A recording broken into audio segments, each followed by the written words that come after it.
Good day, I am Shalame A. Estariha and I will present Sonnet 112 by William Shakespeare, also known as Your Love and Pity, Though the Impression Fail. It emphasizes the speaker's obsession with a fair youth. He spends the lines reminding the youth of how important his opinion is. Now let's read the poem. You love and pity doth the impression peel, which vulgar scandal stamp upon my brow. For what care I who calls me will or ill? So you are grain, my bad, my God allow. You are my all the world, and I must strive to know my shames and praises for your tongue. None else to me, nor I to none alive, that my sealed sins or changes right or wrong. In so profound abysm I threw all care of others' voices, that my other sins to critic and to platter stopped are. Mark how well my neglect I do dispense. You are strongly in my purpose bred, that all the world besides me thinks you are dead. Now, let's read the translation to English. Your love and sympathy fills in the mark that a public disgrace has stamped on my forehead. But what do I care who calls me good or bad, since you cover my badness and accept my goodness? You are all the world to me, and I must strive to know my disgrace and praise my from your speech. No one else exists for me or I to anyone alive, and you change right and wrong in my stubborn mind. Into a deep abyss I threw all worries about other people's opinions, so that my deaf mind is close to critics and flatterers. See how I neglect everything.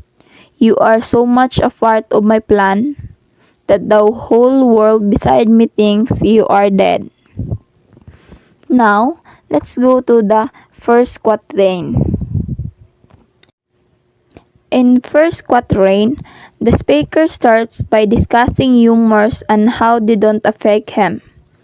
He is aware that he has been branded in various ways in the past and that he has occasionally been called many offensive names.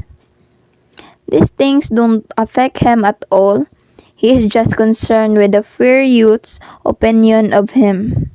The positive traits that the young man sees in him are what cause him to worry.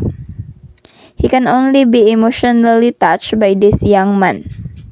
So my question in first quatrain is, do I believe in the fair youth or do I give in to pressure from haters and flatterers?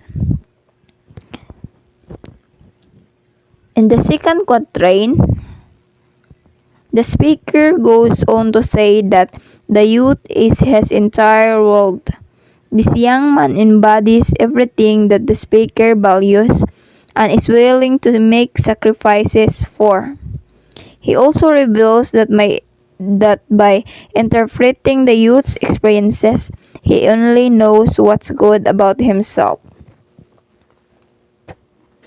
And the answer to the question is, the youth's opinion is the only thing that determines what's right and wrong in his life. So, if the youth says it's good, then it's good, or the opposite. So, others' opinion about him doesn't matter.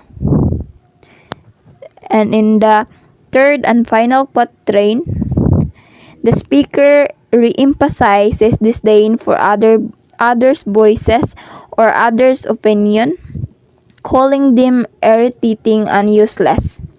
When people speak, he doesn't hear flattery or criticism, since he doesn't care about either. So, another answer is the speaker actually states that he could care less how the world treats him or ignores him. So he relies solely on youth to make him joyful, depressed, or even just feel alive.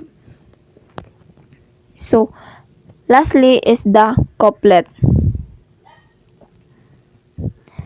So the couplet emphasizes the speaker's obsession with fair youth by saying that the rest of the world might as well be dead. That's how little he cares for it. As the poet stresses the young man's importance to him, he continues to place a great faith in the youth, who remains his only standard of measurement. So that's all for my presentation.